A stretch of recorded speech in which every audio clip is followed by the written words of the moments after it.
Recording in progress. The words I love to hear. Okay, here comes the blessing. Baruch atah Adonai, Eloheinu melech haolam, asher kiddushanu b'mitzvotav v'tzivanu la'asok b'divrei Torah. Okay, so I have about 15 hours worth to offer you today, and we'll see how far we get. The first thing I want to do, since we're nearing the end of our course, is just give a recap of where we've been so far and a couple of slides that would highlight some of the major artists that we've taken a look at, not all of them, because I'm going to shift gears from the way we've been approaching this and take a fresh look at Jewish artists of the 20th century. So let me share my screen with this. Let's do this. I don't want that. I want this. There we go. So the new they told me that they're moving into the new facility. Hi, Pat. Hi, Diane. I can hear you. Can you put you your... can. I'll turn it off. I thought I'd love to hear you, but not now. You're right. Yeah, okay. All right. And I need to get this out of the way. All right. So here's our recap. First of all, I want to say that when we started this course, I was focusing on, and I was really depending upon Ruth Baskin's book called 20th Century Jewish Artists of the Bible. That's where the course got its name. And I had a chance to talk with Ruth, her name isn't Ruth Baskin, her name is Samantha Baskin. I had a chance to talk with Professor Baskin, and we went through a few things together, and then we launched into this course. One of the things that she focuses on in her book, which features 5 American Jewish artists who care about the Bible and who use the Bible as inspiration for their work, one of the main ideas that she focuses upon is the fact that many Jewish artists in the 20th century used the Bible for some inspiration, but did not particularly see their art as Jewish art per se. What they saw was what they were aiming for, what they were urged to do internally, was to express contemporary understanding of the lives that they were living, and they happened to be Jewish. So this is one of the more famous sculptures by George Siegel. And he drew his inspiration from the Akedah, which is the binding of Isaac.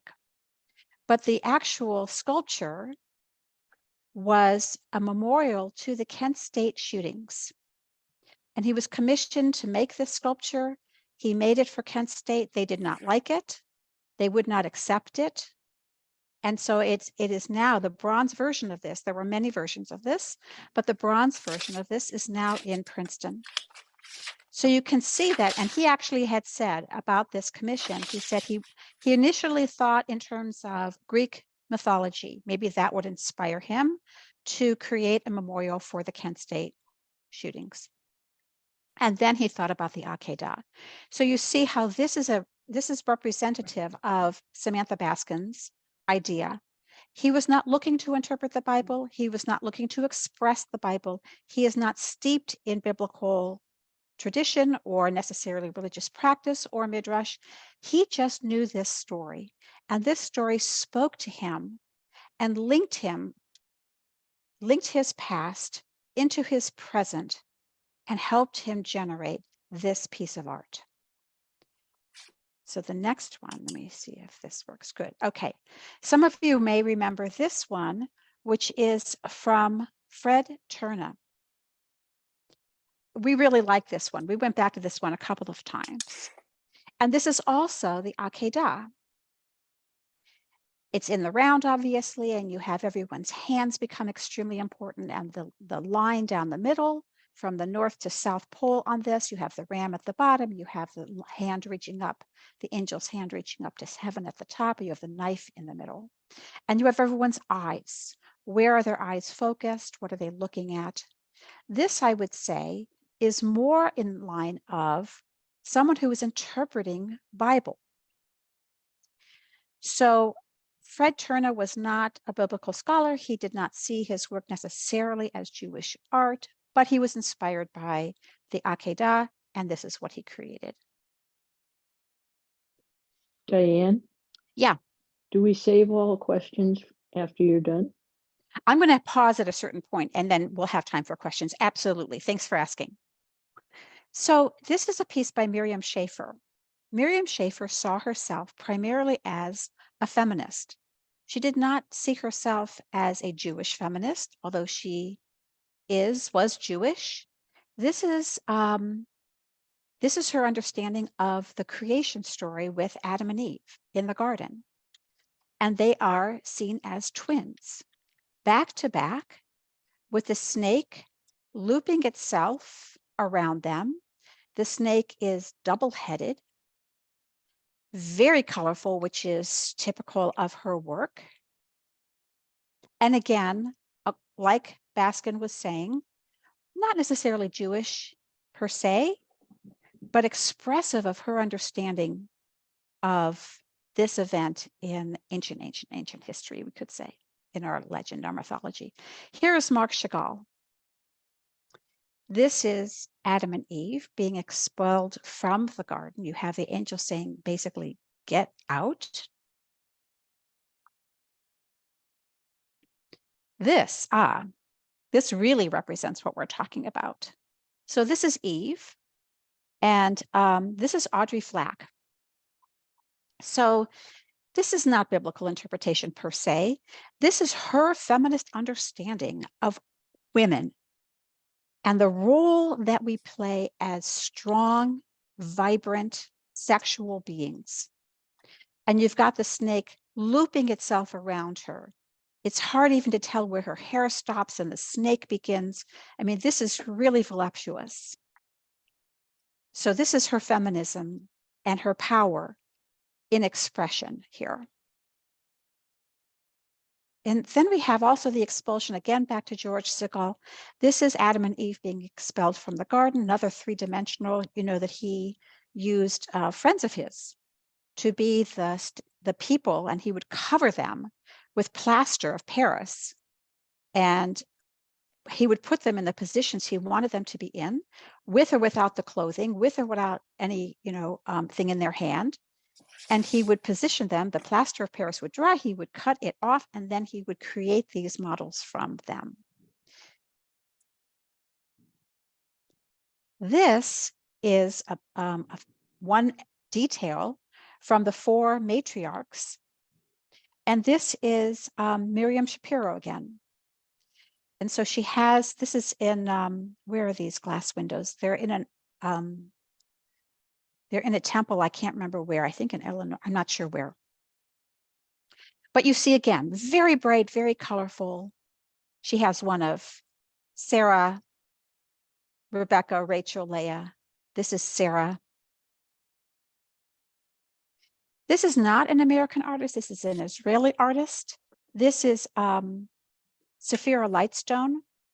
And here she has a piece called Abraham's Other Son. Abraham had two sons. Each was the firstborn of their mother. And Sarah sends Hagar and Ishmael away. All right, let me see. Very contemporary here. This is Richard McBee. We're going to talk about him a lot today. This is Abraham taking a very modernized version of Hagar to be his concubine, to have a child with her. This is part of, I think, a 16 print series, painting series on Hagar. And you see Sarah, small, in the bottom right corner, looking on.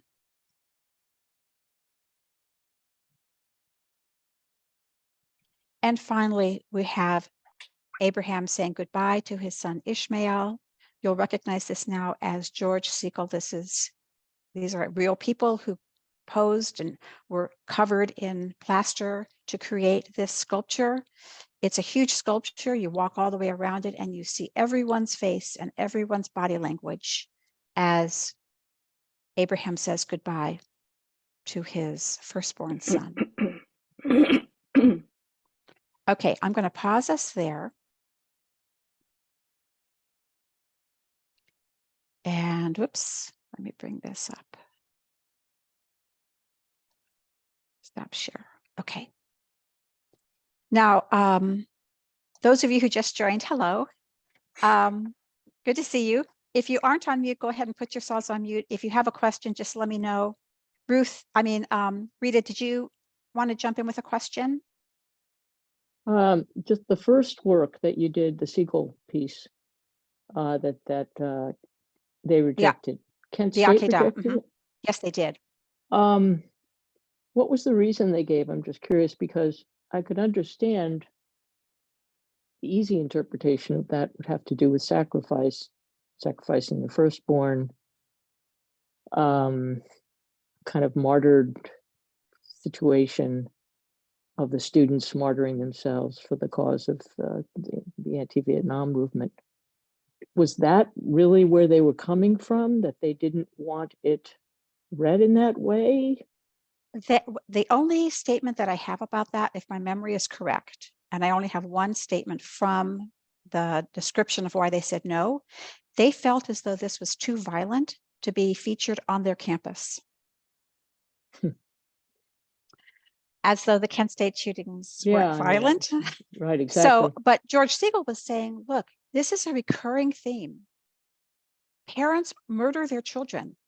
Fathers murder their sons. The guardsmen, under the orders of other men, murdered the children who were protesting the war, which was killing other children, other people's children. So he saw the spiral nature of this, and that became the link to this particular bronze statue. Who else has a question? Yeah, Pat? The very colorful one. Yes, Miriam Shapiro. Yeah, with the woman over here and the Eve. Why no? Well, yeah, again, why is he in a prisoner looking garb? It's the blue and black stripes. Was there a reason for that? And he was one color and the woman was another color. Yes. Some statements. I would have to throw this back to the group because I have no statement from Miriam Shapiro about the details, why she created one piece one way or another piece. And I don't have those explanations, which means that we then become, they become our art. And so the question is, well, why might one do that? And what does that mean to us that he's wearing, as you say, sort of striped prisoner, right? Okay. It looks like he's running away, but I can't really tell. Interesting. We could play with that one forever, Pat. I love it. Yeah, really. Any other initial comments before we really shift gears? We're good? One last Rita. thing. Sure. I don't know if this is any interest to the group, but I have my degree in art history. Thank goodness, and we're going to count on you. Yeah, okay. I don't know about that, but anyway, when I was in grad school at Michigan, we arranged to have Miriam Shapiro come to the school to visit. And she gave a lecture, and she actually gave me a whole set of slides of feminist art that I could use then, because we were putting together, myself and a colleague were putting together a course to be taught through women's studies at the time. This was, in the 80s. She gave me a whole set of slides of feminist artists' work. So it was pretty cool. Very cool. Yeah. Very cool. Well, now I'm jealous. Yeah. Okay. So I'm going to shift us from Samantha Baskin's primary assumption or supposition that Jewish art in the 20th century was inspired by biblical ideas and biblical themes, but the artists themselves were not necessarily committed to creating Jewish art per se. So we see the influence and we feel the connection, and it feels Jewish to us, and we recognize the themes. But as art, they saw themselves as 20th century artists. They saw themselves as women artists. They saw themselves as a lot of things, but didn't necessarily define themselves as Jewish artists of the Bible. I want to shift gears to two individuals who did see themselves and were explicit about it, did see themselves as Jewish artists. And their goal was to create interpretation of biblical text. So they studied the text and they studied the Midrash, and they became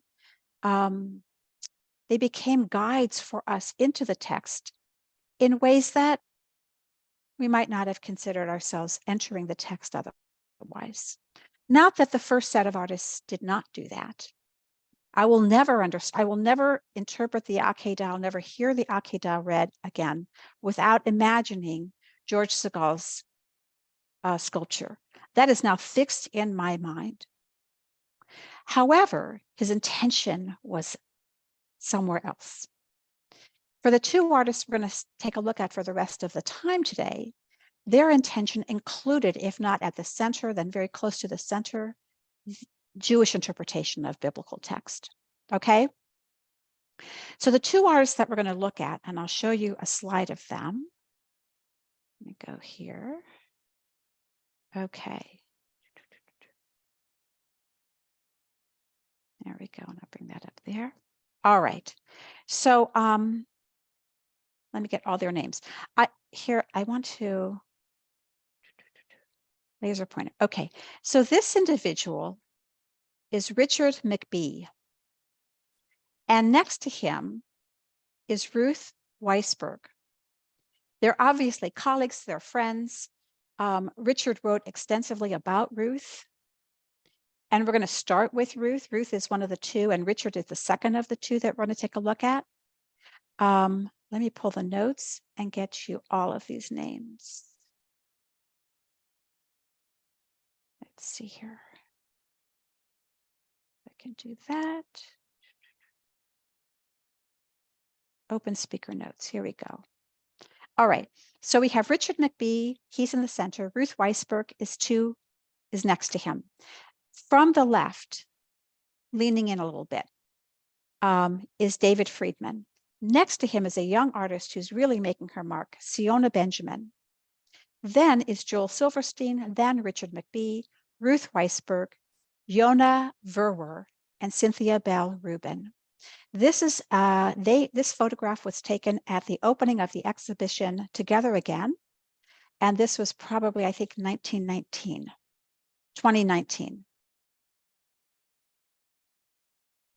Okay. Whoops. Go back. I'm sorry. I'm clumsy with this. There we go. Okay. So let me tell you a little bit about Ruth. And I'm actually going to rely upon Richard McBee's interpretation and statements about her, because Richard wrote a lot, and he wrote a lot about her. So first of all, her biography. She was born in 1942. She moved to Southern California when she was 25. She was involved in the feminist art movement along with Judy Chicago and Miriam Shapiro. And here's a quote from Richard. But as close as Weisberg was to these artists at the time, she was not one of them in one crucial way. Although several, i.e. of the feminist art movement, several were Jewish, they identified themselves almost entirely by gender rather than religion. In the very rare instances where they dealt with Jewish themes, they did so in almost an exclusively secular way. Not so for Weisberg, for whom religion was important, who said, just as I am always female, I am always Jewish. So by 1972, age 30, It was clear that her path was diverging from the feminist artists that she had been associated with, and she decided to embrace rather than distance herself from her Jewish heritage. Her family was secular, very pro-Zionist, pro-feminist. They had strong values about social justice, far exceeding their interest in synagogue attendance or ritual experience, ritual observance. Here's what Richard McBee wrote about Ruth. There is a special class of Jewish artists who toil in the rich fields of Tanakh and Jewish practice for years and years, quietly establishing a foundation of visual and intellectual markers for generations of artists to come. Ruth Weisberg is clearly one of these founders. Weisberg believes that the Bible is most potent when we find our own stories in its narratives. Finding our story in biblical narrative is work that all of us have engaged in for years. And we just came off of Passover, where we see ourselves as if we ourselves had left Egypt, and we connect it to our lives today. The piece that I want to talk to you about that Ruth worked on is called The Scroll. And in order to, let's see, I want to see if I, hang on a second. No, okay. So what I want to do, I'm going to stop sharing for a minute. I have to do something here. And pardon me while I go here.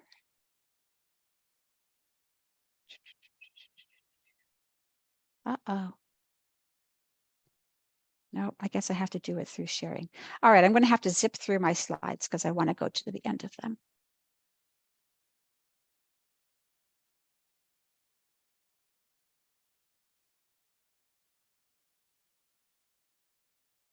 Here we go.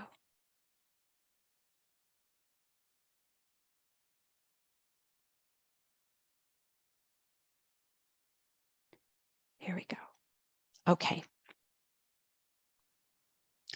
Ruth met Professor Lawrence Hoffman at HUC a number of years ago, and he encouraged her to use her talent in any continuous narrative way that she chose. He basically said, I'm not asking you to produce anything for HUC. You create a narrative that people will fall in love with.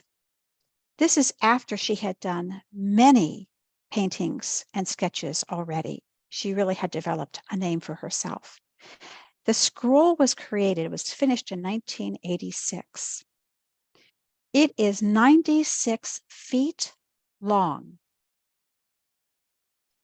It literally is exhibited in the round. So people go into the middle of the room and the scroll wraps them like a talit. It wraps them like a wimple.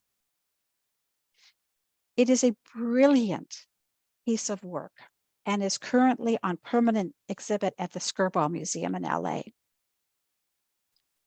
Weisberg uses 3 non-linear techniques in this huge creation, this long, long mural. The first is synchronic time. And you see that in this initial piece right here. She takes pieces of time and collapses them onto and into one another. I'll come back to that in a little bit. That's as opposed to, let's say, linear time, where there's the past, then that's over in the present, and then we move into the future. And it's just a line of time, and that's how we progress through time, which is a very Western way of looking at time. It is not the sense of time you get when you look at her mural. The second nonlinear technique that she uses is called continuous narrative, meaning that she's going to juxtapose different elements of creation, revelation, and redemption at different times in an individual's life onto different periods of Jewish history, and you're going to see them interact with each other. the way that they're positioned, they're like, it's as though they are talking through the ages to one another. Again, nonlinear. And third, she is a master of visual midrash, which is to take the midrash, which is written. It's oral midrash. It's written down now. We have the midrashim. They're stories, they're narratives, they're brilliant, they're wonderful, but they're all pen and paper. She creates the visual image that brings them to life visually, and she's a master of it. So what we have here is a scroll in which she's using these three dimensions of time, of nonlinear time. She has, in this scroll, she's divided it into three sections. One section is creation, one section is revelation, the giving of the Torah, and one section is redemption. And for those three, she links the three pilgrimage festivals, Passover, Shavuot, which is coming up, and Sukkot. Now, I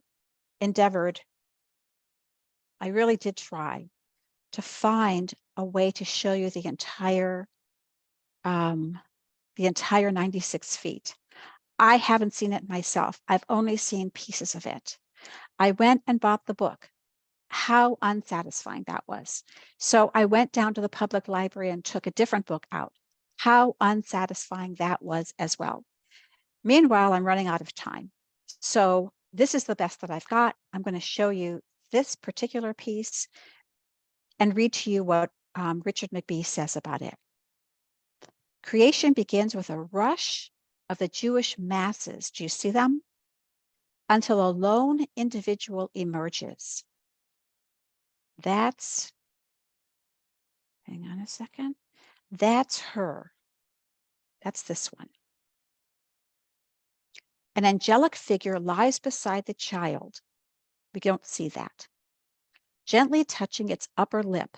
Actually, that is the angelic figure, touching its upper lip. I don't know if you know this midrash.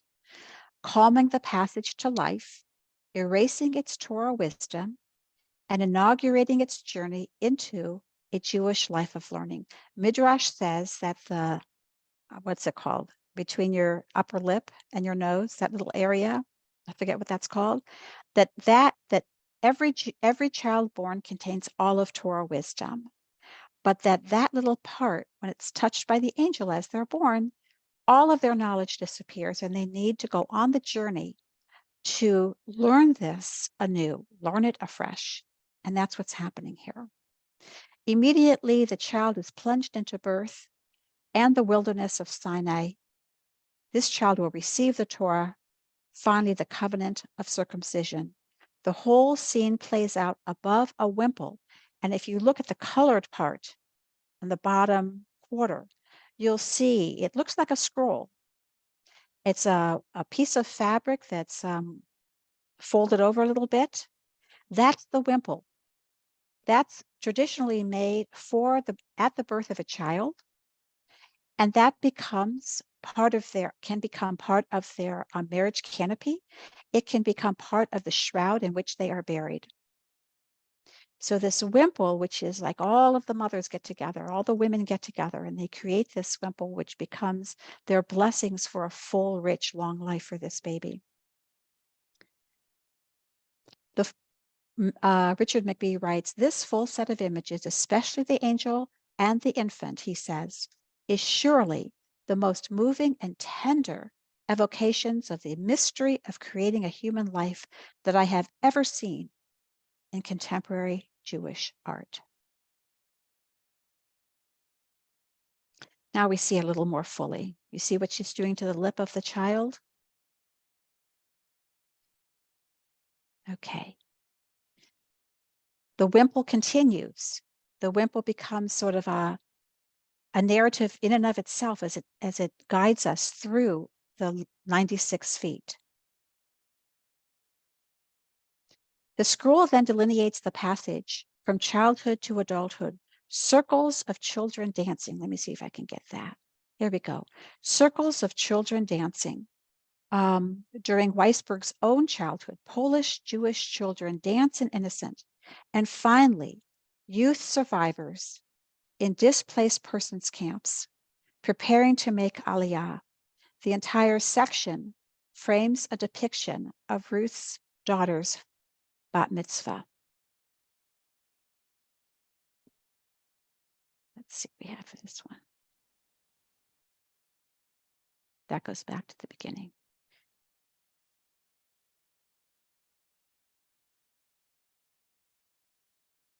Okay, I'm going to stop sharing for a minute. Let me do this also from Richard McBee. Weisberg's scroll, he says, is dominated by women and children, many of whom are similar in age and dress. While surely a forthright Jewish feminist visual manifesto, that is, the dominance of women in religious roles and garb, the overall tone and specific details are neither strident nor hostile to males. By and large, male roles are just ignored for a uniquely feminine perspective. He says that this is perhaps the most laudable aspect of the works of 2007 of the exhibit, in its determination to explore and celebrate Jewish subjects in contemporary settings, even while preserving much of its traditional sources and legitimacy. Okay, now when I sent the notes for today on Sunday, I included a picture of Ruth Weisberg's illustrated Haggadah. I don't know how many of you had a chance to see that, but she has a recognizable style. And the open door Haggadah, all of the illustrations are hers, I believe, and they're washed with this beautiful blue, gray. Does anybody happen to have it with them? I should have brought it. But it's a really recognizable Haggadah and a lovely resource to use at Seder. All right, comments on Ruth Weisberg. And who wants to go to LA with me to the Skirball Museum? This was killing me that I could not access online. I just could not access the full display of this work, which is just got to be jaw-dropping.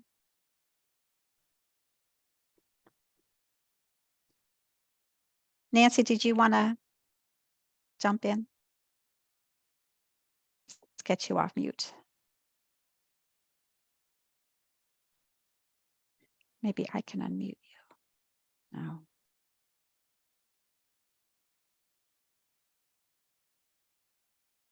Okay, Nancy, you still need to figure out how to unmute while you're doing that. Did anybody else want to jump in with a thought, a comment, question? Yeah, Marilyn. I had sorry. And then Rita. I just wanted to ask if you know when this was installed at the Skirball. Well, the research that I have says that it was finished in 1886. The Skirball Museum, I'm going to guess, would be in the 90s, but I'm actually not sure, Marilyn. I'd have to go and check. Thank you. And I think the Skirball Museum owes it to all of us to put the entire thing online. Oh, good, Marilyn, yes. Okay, so do you see what Marilyn's holding up? This is an illustration. This is the Haggadah, the open door Haggadah, and the illustrations are by Ruth Weisberg. And they are some of the most stunning. Marilyn, if you can find the page with two of I think she has two of the children, and then she has another one with two of the children. I think those are very recognizable. And Rita, did you want to jump in?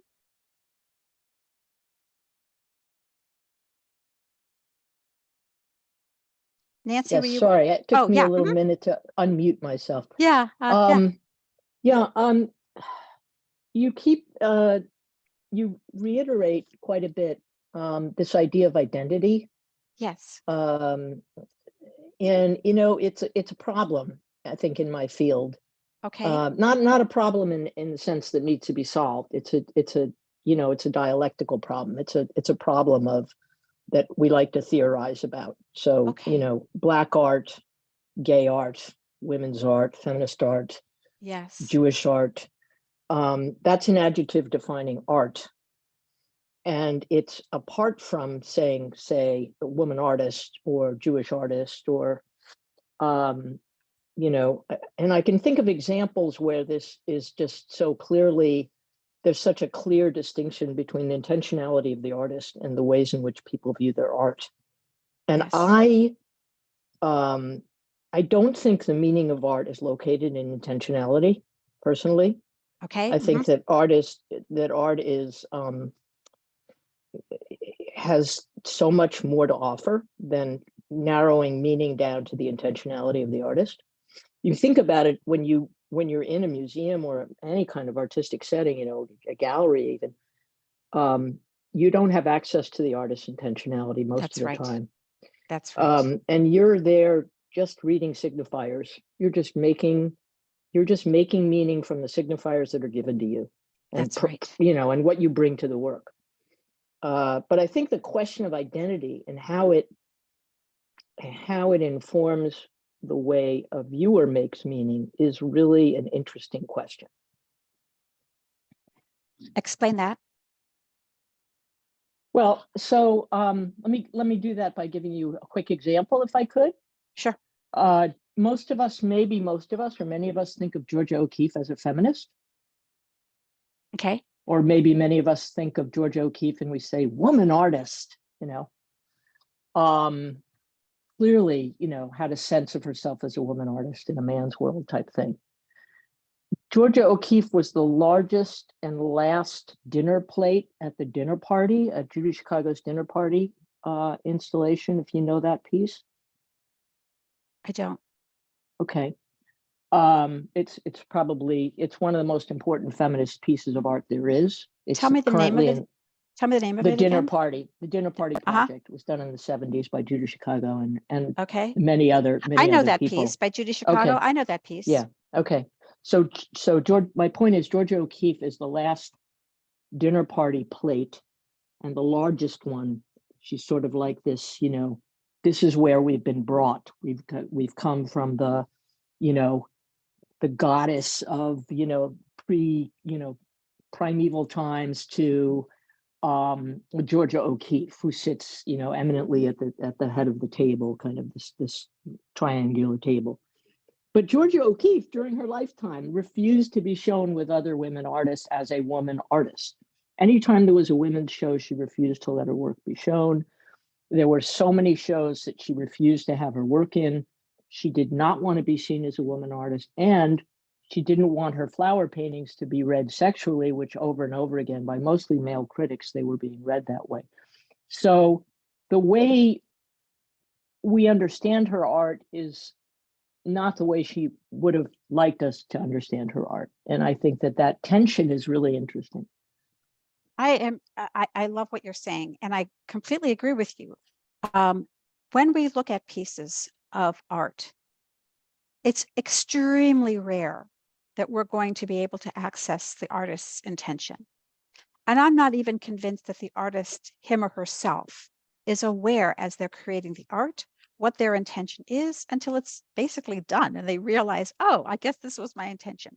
But then it's done and then it's brought into the world and we become shared owners of it, and we become shared meaning makers of it. And depending upon our experience and the lenses through which we look at the world, we see what we see or don't see what we don't see. So, and this is true of all art. This is true of painting for sure, but it's also true of poetry, literature, dance. And so to restrict the interpretation to what the artist's intention was is really to do a disservice to the power of the pieces themselves to reach us over time and through space and to have it be meaningful to us. And there will be artists who would argue with you and say, you're taking my agency away. And yes, we are. And we're sorry about that. And you can keep it in your file cabinet drawer and never show a soul. Or you can offer it to the world and take your chances at people completely misunderstanding what you're trying to do. What the piece here that Ruth Weisberg is doing, but even more so Richard McBee is doing, which we're going to go to in a minute, they are so knowledgeable about Jewish text and midrash that knowledge weaves itself into the artwork. And unless you also know Jewish text and midrash, you might not recognize it. If you don't recognize it, you don't recognize it. You see other things. But one of the things that their intention does allow them to do is take from ancient Jewish literature and ancient Jewish midrash details that then speak to them, which become evident in their art. And that then allows them to say, my Judaism is part of who I am as an artist. All right, I want to turn to Richard McBee. He is beyond fascinating. And there's one piece that I want to show you, which is a very complicated piece, which he spent decades working on. I'm not even sure he's still finished. I couldn't figure out where it's being shown. But it is a panel with a large central section, and then a story on each of the panels around the right side, a story on each of the panels down the left side, and a foundational story at the bottom. So in order to understand what's going on here, I have to give you a bit of history. So I want to, how do I get rid of that? I want to get rid of, I want to go to this. I want to go to this. All right. I don't know how well you can see this genealogy, this family tree, but what this is doing is taking us basically from Abraham and also from Ruth down to King David. And here are the pieces that you need to know. We know that Judah was one of the 12 sons of Jacob. We know that he had 3 sons. The first married Tamar and died. The second married Tamar and died. And the third, Judah was afraid, would marry Tamar and die. So he held off giving his third son to Tamar. She dresses as a prostitute and waits at a particular spot where Judah will pass by. He sees her and engages in casual sex with her. A few months later, word comes to Judah that his daughter-in-law, who is now unmarried, that his daughter-in-law is pregnant. Big shame on the family. He brings Tamar to him and says, you know, you're going to be stripped of all of your provisions. And she, who has managed to secure from him as they had sex, a few items of his, including a ring, holds up his ring and says, this is the man who made me pregnant. Judah recognizes that it's he himself. Their children, their twin boys, are Perez and what's his name? Zerach. So here comes Perez, right? Perez is linked to Boaz. Boaz will marry Ruth. Where does Ruth come from? She is a Moabite. Who are the Moabites? Moab means from father. The Moabites are from Lot when he had sex with his elder daughter. Their child was named Moab, from father. So through an incestual relationship comes the Moabites. Through them comes Ruth. Through Ruth and Boaz, eventually comes King David. Okay? Can't make this stuff up. All right. Now, knowing that, I want to introduce Richard McBee's piece of work by showing you part of the inspiration for the centerpiece of it. This is from the Golden Haggadah. There's thinking that it was commissioned by women for women. It is almost completely women focused. And this centerpiece is very famous. It's Miriam after the Exodus, and Miriam has the tambourine, and the women are free, they're singing, they're dancing.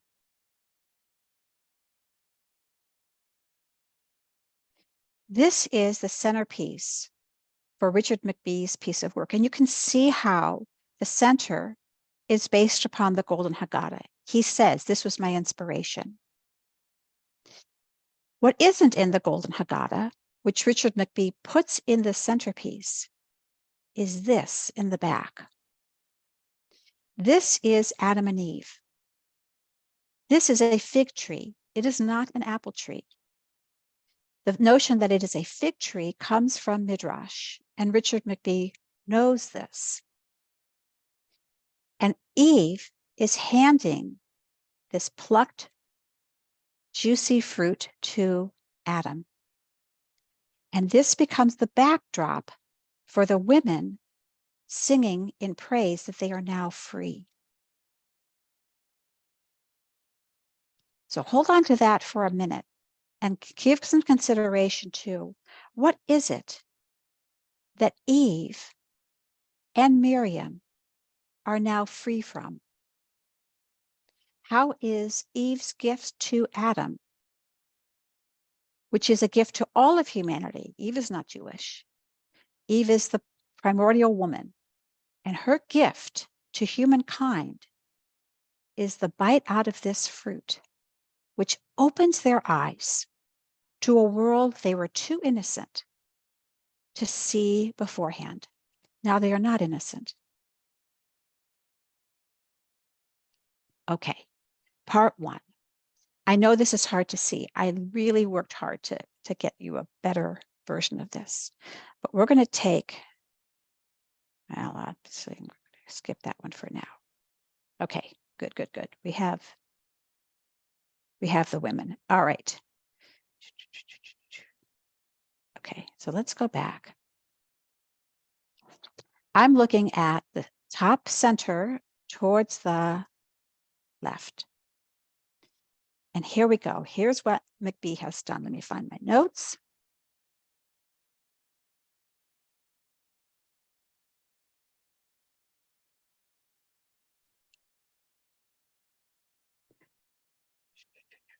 Okay, up here on the top is Potiphar's wife. Who's Potiphar? He is like the second in command under the Egyptian Pharaoh. He is connected to Joseph. He's the one who eventually throws Joseph into prison in Egypt because of an incident with his wife and Joseph.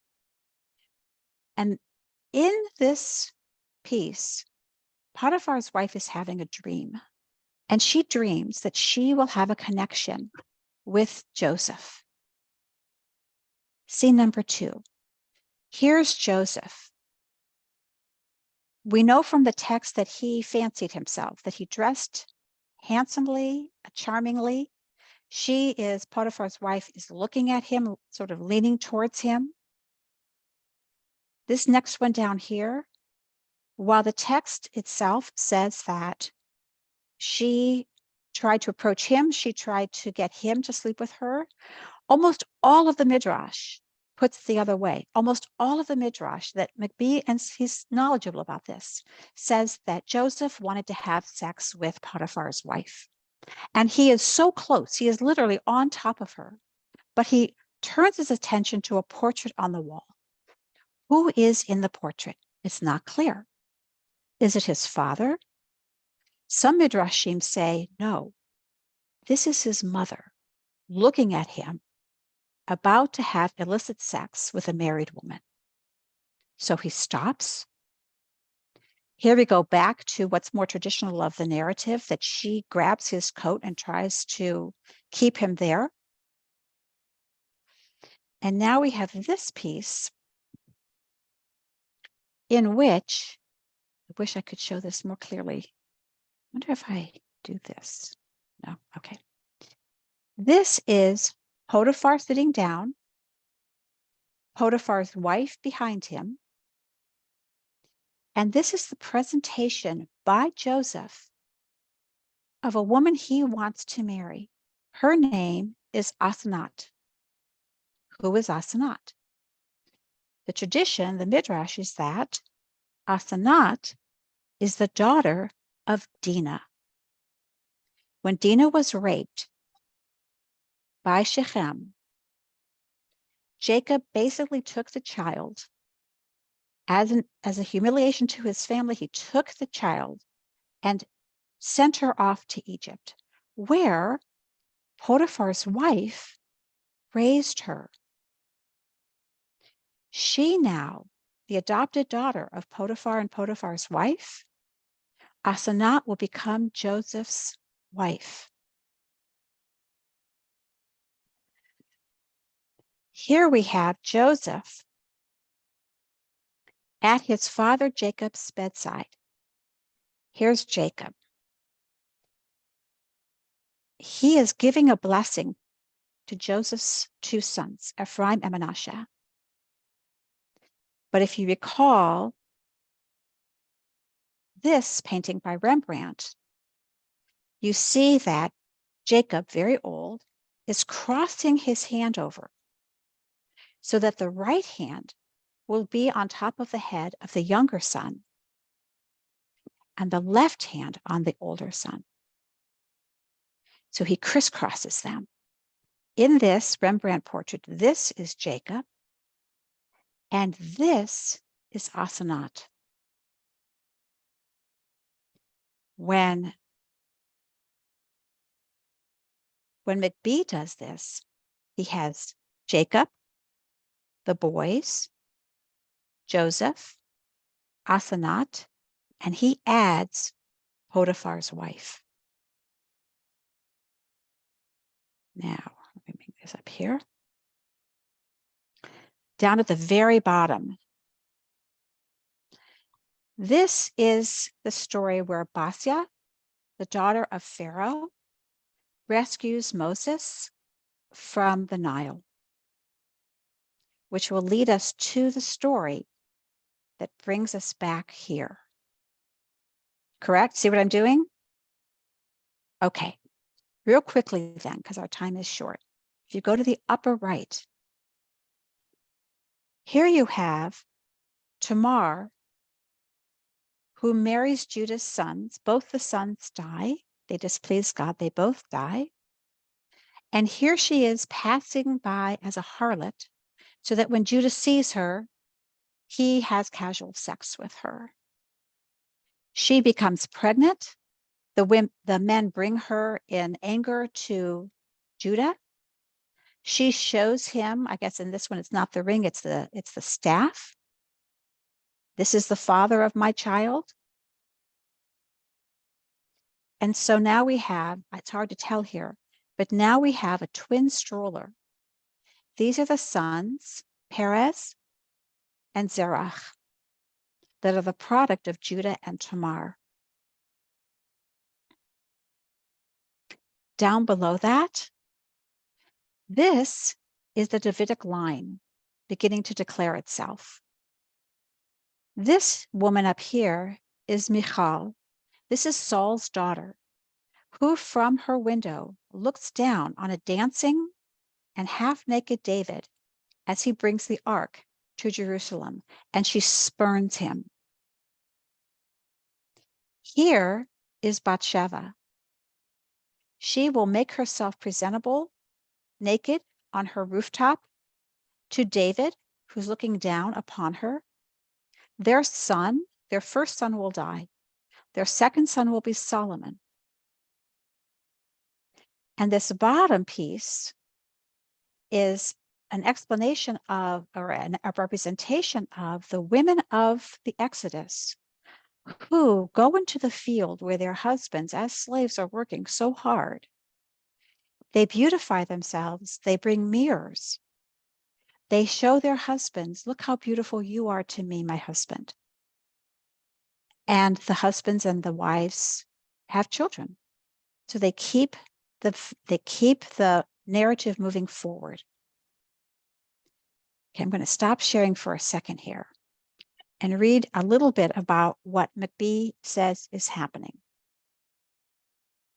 So Richard McBee has always been fascinated by the role of women in biblical narrative.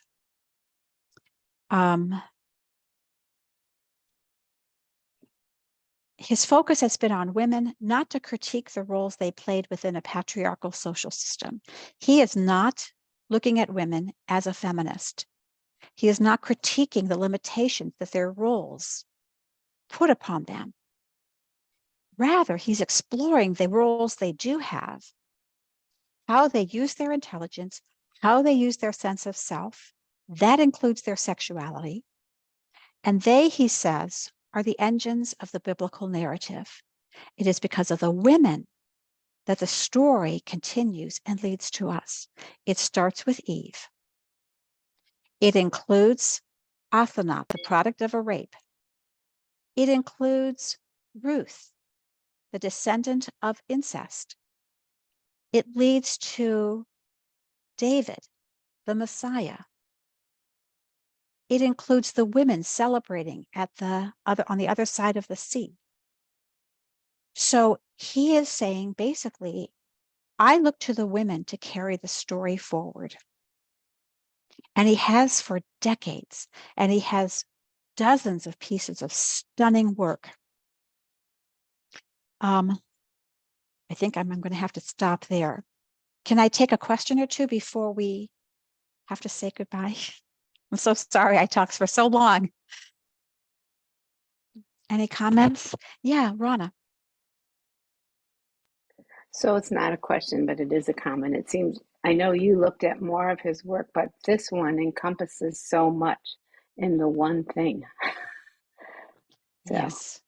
The interview that I saw with him, he basically said he started this work, I forget how many years ago, and he said he's been working on it until about 15 minutes ago when he had to stop and this interview. And at that point, he still hadn't settled upon a title, although he liked the title, The Song of Eve. But I'm not sure that at this point it's actually titled. But if you go to Richard McBee's website, you'll see a lot of his work and you see a lot of his writing. And was he born Jewish? Okay, so this is fascinating. Because his last name doesn't sound right. Like it. You wouldn't think. Okay, so he did not know that his mother was Jewish until he was 20 years old. And then when he found out that, oh my gosh, my mom is Jewish. You know, it's like Mel Brooks is Jewish. Mom is Jewish.